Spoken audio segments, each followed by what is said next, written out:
Salam əziz şagirdlər. Bugün sizinlə 9-cu sinif fizika dərsindən ikinci mövzunun, yəni vektorların toplanması mövzusunun tapşırıqlarının izahını bölüşəcəm. Gəlin başlayaq. Əvvəlcə məsələ 1-ə baxaq. Məsələ 1-də deyilir ki, dovşan tülküdən qaçır. O əvvəlcə şərqə doğru 5 metr, sonra isə qəfil tullanaraq cənuba doğru daha 12 metr qaçır.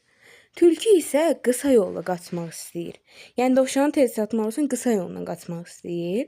Birinci sualda deyilir ki, tülkü dovşanı daha tez çatmaq üçün onun hərəkətə başladığı nöqtədən dayandığı nöqtəyə qədər hansı istiqamətdə və neçə metr qaçmalıdır? Gəlin tülkünün dovşanın arxasıca qaçdığı sxemi təsvir edək. Tülkü buradan başlayır. Dovşan buradan başlayır. Əvvəlcə şərqə doğru 5 metr, daha sonra cənuba doğru 12 metr qaçır. Tülkü buradan dovşana daha tez çatmaq üçün hansı istiqamətdə hərəkət etməlidir? Dovşan buradadır. Dovşan buradadır tutaq ki. Tülkü ona daha tez çatmaq üçün təbii ki, bu istiqamətdə hərəkət etməlidir ki, vektor belə olmalıdır ki, tülkü dovşana daha tez çatsın. Bu vektorda yerdəyişmə vektoru olur. Neçə metr qaçmalıdır? Şərqə doğru 5 metr qaçıbsa, cənuba doğru 12 metr qaçıbsa, burada düzbucaqlı üçbucağı alınır.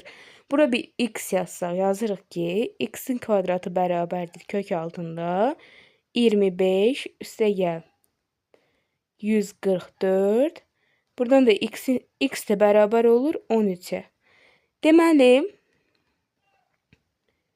13 metr qaçmalıdır ki, ən qısa məsafədə dovşana çata bilsin. Bunu sxemdə necə təsvir etmək olar? Sxemdə də təsvir etmişik. Keçək məsələ 2-yə. Məsələ 2-də deyilir ki, cisim A nöqtəsindən B nöqtəsinə S1, B nöqtəsindən C nöqtəsinə isə S2 yerdəyişməsi icra etmişdir. Şəkili çəkək. A nöqtəsindən B nöqtəsinə S1 yerdəyişməsi. B-dən C-yə isə C-yə S2 yerdəyişməsi icra edib. Yekun yerdəyişmə üçbucaq qaydasından bilirik ki, S bərabərdir S1 üstə gəl S2 olacaq. Yekun yerdəyişmə. Bu birinci sualın cavabı. İkinci sualda deyilir ki, onu sxemdə necə təsvir etmək olar? Sxemdə də təsvir etmişik. Yekun yerdəyişmə A-dan C-yə istiqamətlənmiş vektor olacaq. Keçək indi öyrəndiklərinizi tətbiq edin tapşırıqlarına və məsələ 3-ə. Məsələ 3-də deyilir ki, cisim iki qüvvənin təsirinə məruz qalır. Şəkili görürük. A və B şəkili. Gəlin görək sualda nə istəyir? Sualda deyilir ki, bu qüvvələrin əvəzləyicisi vektoru şəkil 1.15b-də hansı rəqəmlə işarələnmiş istiqamətdə yönəlmişdir? Şəkil belədir. F2, bura F2, burada F1. F1. Yekun yerdəyişmə hansı istiqamətdə olacaq? Yekun yerdəyişmə həm də əvəzləyici qüvvəyə bərabərdir. Biz paralleloqram qaydasından da bilirik ki, yekun yerdəyişmə bu istiqamətdə olacaq.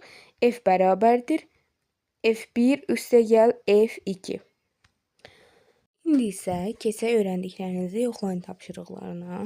Öyrəndiklərinizi yoxlayın tapşırıqlarına birinci sualında deyilir ki, vektorların toplanmasının üçbucaq və paralleloqram qaydaları arasında ümumi və fərqli cəhət nədir? Gəlin şəkillərə də baxaq mövzu izahında.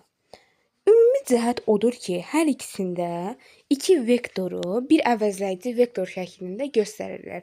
Üçbucaq qaydasında da məsələn yerdəyişmələrin toplanmasında iki yerdəyişməni bir əvəzləyici yerdəyişmə kimi göstərirlər. Paralleloqram qaydasında da qüvvə vektorlarının toplanmasında iki qüvvəni bir qüvvə kimi göstərirlər. Yəni hər ikisində iki vektoru bir əvəzləyici vektor şəklində göstərirlər. Fərqli cəhət isə odur ki, paralleloqram qaydasında vektorların başlanğıcı eyni nöqtədən olur. Eyni nöqtədən başlayır və müxtəlif istiqamətlərdə gedirlər. Amma üçbucaq qaydasında isə onlar birinin başlanğıcı, digərin sonu olur. Digər vektorun sonu olur. Keçək ikinci suala. İkinci sualda deyilir ki, şəkil 1.16-da eyni müstəvidə yerləşən və bir nöqtəyə tətbiq olunan 3 qüvvə vektoru təsvir olunmuşdur. Sual 1-də deyilir ki, əvəzedici qüvvə hansı istiqamətə yönələcək?